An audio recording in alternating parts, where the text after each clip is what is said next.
అది వాళ్ళ ఇంటర్నల్ విషయం అయినా కానీ అది చర్చలోకి రావాల్సినటువంటి విషయం. కార్తిక్ గారు, ఒదిక్కు హోమ్ మినిస్ట్రీ లేదు, విద్యాశాఖకు మంత్రి లేరు, ముఖ్యమంత్రి రాష్ట్రంలో లేరు. మీరేమంటున్నారు? మున్సిపల్ శాఖ మంత్రి లేడు.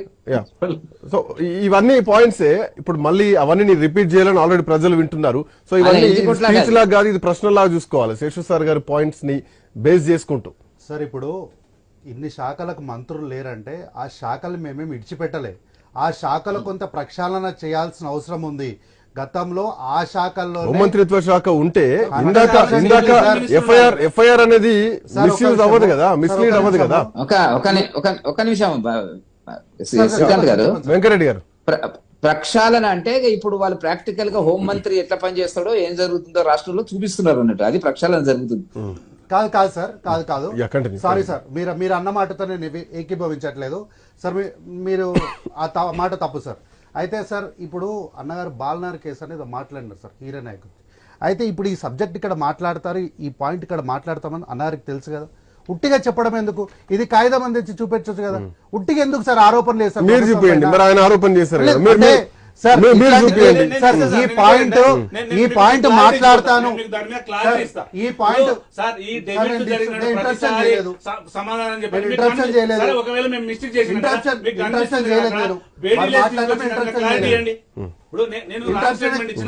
నేను మీకు పోతున్నప్పుడు స్టేట్మెంట్ మంచిగా ఇచ్చిపోతా. కనీసం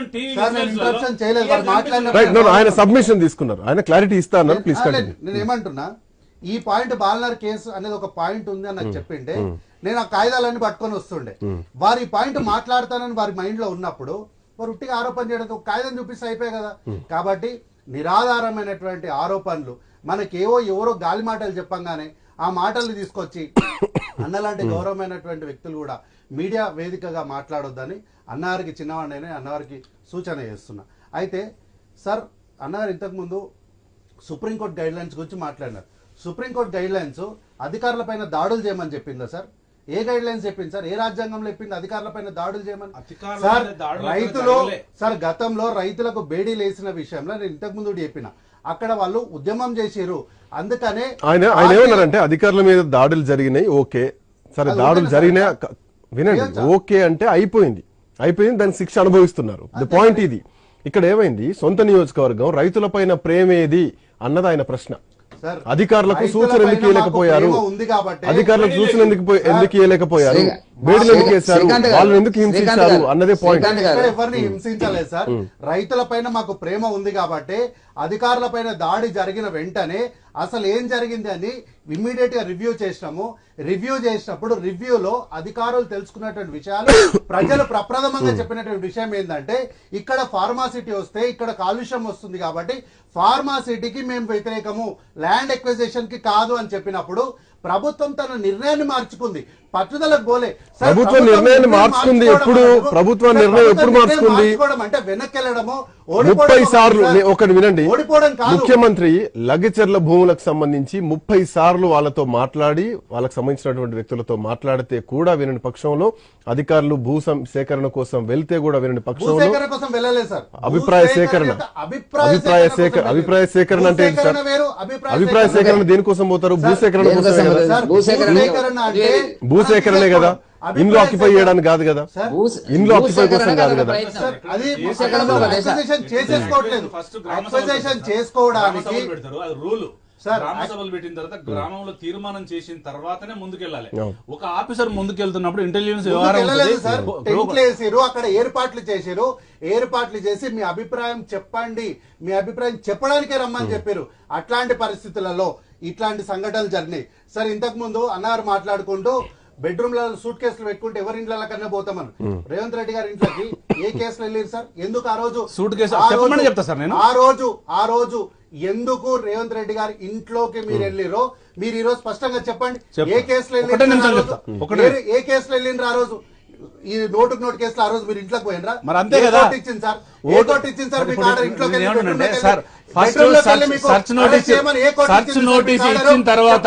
సర్చ్ నోటీస్ ఇచ్చిన తర్వాతనే ఒక ఎమ్మెల్సీని 50 లక్షలతో అన్ని విభాగాలు, ఈడీ, ఏసీబీ అన్ని కూడా ఇంట్లో సోదాలు చేసి ఏమీ లేదని క్లీన్ చిట్టి కాగితం ఇచ్చి వెళ్ళిన తర్వాత కేవలం ఎన్నికల నేపథ్యంలో 2018 ఎన్నికల్లో జరుగుతున్నప్పుడు కేవలం ఎన్నికల ప్రచారకర్తలు క్యాంపెయిన్ స్టార్ ఉన్నటువంటి రేవంత్ రెడ్డి గారు అడ్డుకొని ఎన్నికల లబ్ధి అటు సర్చ్ వారెంట్ ఇచ్చిన తర్వాతనే ఇంట్లోకి పోయిన ఆ రోజు అన్నది బీఆర్ఎస్ పార్టీ పాత ప్రభుత్వం ఒక మాట.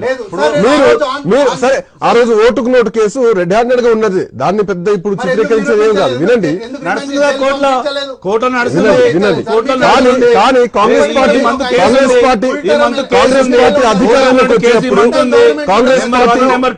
పార్టీ అధికారంలోకి వచ్చినప్పుడు చేసినటువంటి ఆరోపణలన్నీ ప్రభుత్వంలోకి వచ్చిన తర్వాత ఎందుకు వాటిపైన మీరు రెస్పాండ్ కావట్లేదు? కేవలం మీరు మాట్లాడుతున్నారు, తిడుతున్నారే తప్ప ఎక్కడ యాక్షన్ ప్లాన్ లేదు. సంఘటన జరిగిన తర్వాత 7 సంవత్సరాలు మీరు అధికారంలో ఉన్నారు, ఏం చేసినారు సార్? మీరు కుంటుకురాల పనులతో మీరు 7 సంవత్సరాలు ఈ రోజు వచ్చి మాట్లాడుతున్నారు. అది రేవంత్ రెడ్డి గారు చెప్పారు కదా, జుడిషియల్ సంబంధించిన ఎవరేం చేయలేరని. దానికి మేము కుంటికర్రాలు పోయినామా? మేము చంద్రబాబు వెంకరెడ్డి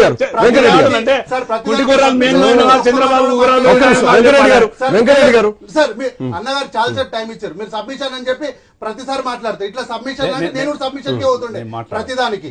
అయితే అన్నగారు హెల్త్ విషయంలో రివ్యూ జరగలేదని చెప్పారు, కానీ ఇది తప్పు సార్. ఇది ఆన్ రికార్డ్ చెప్తున్నా, మీ ద్వారా వారికి కూడా పంపిస్తా. ఎవరికి కావాలన్నా కూడా, బీఆర్ఎస్ పార్టీకి కావాలన్నా అన్నగారికి కావాలన్నా మీ ద్వారా పంపిస్తా.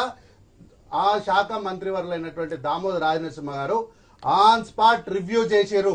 ఆన్ స్పాట్ రివ్యూ చేసి బాధ్యులైన పైన యాక్షన్ తీసుకోమని చెప్పి ప్రొసీడింగ్స్ జారీ చేయమని ఆర్డర్స్ ఇచ్చిన విషయం ఒకవేళ వారికి తెలియదంటే చెప్పమనండి, మీ ద్వారా ఆన్ రికార్డ్ పంపిస్తా. తర్వాత హీరియా నాయక్ గారి గురించి మాట్లాడతాను సార్. ఈరోజు చర్చలో హీరియా నాయక్ గారి పైన రైతుగా, ఎస్టీ వ్యక్తిగా ఆయన పైన నాకు పూర్తి సానుభూతి ఉంది. అయితే ఈ రోజు జరిగినటువంటి కార్యక్రమము ప్రభుత్వానికి ఎక్కడ కూడా సంబంధం లేదు కాబట్టి ఇమ్మీడియట్ గా మేము రెస్పాండ్ జరిగినాము. అంతేగాని గతంలో లాగా మీరు చేసినట్లు మేము జరిగిన సందర్భాన్ని బుల్డోజ్ చేయలేదు. మేము గతంలో జరిగినటువంటి సందర్భాలు మేము బుల్డోజ్ చేయలేదు. తప్పు జరిగినప్పుడు అది ఎవరైనా సరే తప్పే కాబట్టి మీరు చేసిన తప్పన్నాం.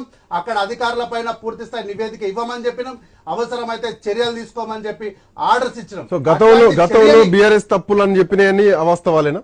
అవస్థ వాళ్ళు కాదు సార్, వాళ్ళు బుల్డోజ్ చేసిరు. ఆ రోజు రైతులకు బేడీలు వేసినారంటే దానిపైన నివేదిక సమర్పించమని ఎంక్వైరీ వేయకుండా దాన్ని బుల్డోజ్ చేసిరు. పైగా రైతుల్ని తీవ్రవాదులుగా, ఉగ్రవాదులుగా చిత్రీకరించినటువంటి సందర్భాలు మనం ఆ రోజు. కానీ ఈ రోజు మేము ఎప్పుడు అట్లా చేయలేదు సార్. అక్కడ ఆ యొక్క వ్యక్తి పైన పూర్తి సానుభూతి ఉంది కాబట్టి ముఖ్యమంత్రి గారు వెంటనే రెస్పాండ్ అయినారు.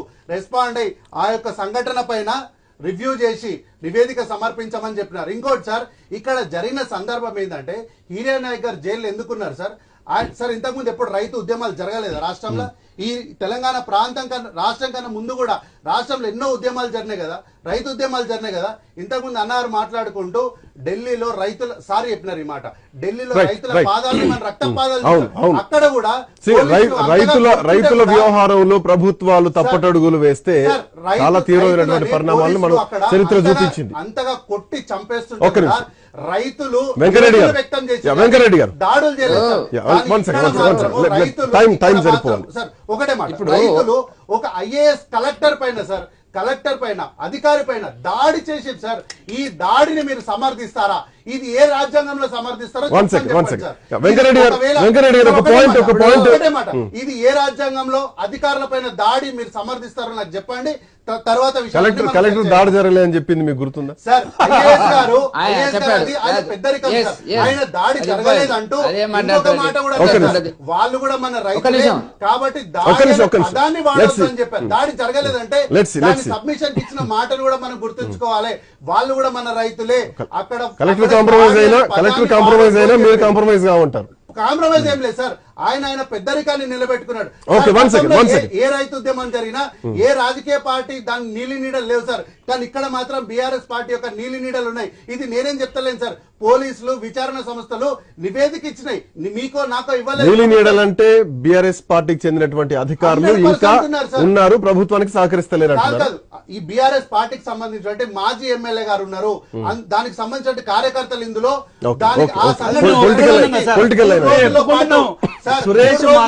మూడు రోజుల ముందు ఆ ప్రాంతంలో మందుపాటి జరిగిందని ఈ మాట నేను చెప్పట్లేదు. ఎన్నో వెంకరెడ్డి గారికి టైం ఇవ్వాలి. One second. బట్ వెంకరెడ్డి గారు జరుగుతున్న చర్చను మీరు చూస్తున్నారు. రాష్ట్రంలో కాంగ్రెస్ పార్టీ అధికారంలోకి రావడానికి జరిగినటువంటి పరిణామాలను చూస్తున్నారు. మనం చర్చలు చేస్తూనే ఉన్నాం. బట్ ద పాయింట్ ఏంటంటే, ఒక చెంప మీద కొడితే రెండో చెంప చూపించాలి అన్న సిద్ధాంతంతో పెట్టినటువంటి పార్టీలో తెలంగాణ రాష్ట్రంలో అసలు కాంగ్రెస్ పార్టీయే లేదు, ఆ ఊసే లేదన్నటువంటి క్రమంలో రేవంత్ రెడ్డి మీద ప్రేమతో, కేసీఆర్ మీద కోపంతో ప్రజలంతా రేవంత్ రెడ్డికి మొగ్గు చూపారు. బట్ అయిన తర్వాత ఈ అడుగులు ఎందుకు తప్పటడుగులుగా మారుతున్నాయి? ఇట్లాంటి పరిస్థితులు ఎందుకు క్రియేట్ అవుతున్నాయి? వెంకరెడ్డి గారు, మీ వర్షం ఏమైనా చెప్తారా? ఒక్కటే వర్డ్ సార్, అనివార్యమై మాకు ఓటేలేదు సార్, ఆలోచనతో ఓటేసారు. ఎవరి మీద కోపంతో కాదు. ఈ ప్రభుత్వం కాంగ్రెస్ పార్టీ అయితే మాకు మేలు చేశారు ఆలోచనతో, అనివార్యంగా మాత్రం ఓటేయలేదు. కేసీఆర్ మీద కోపంతో, రేవంత్ మీద ప్రేమతో. కేసీఆర్ మీద కోపంతో, రేవంత్ మీద ప్రేమతో.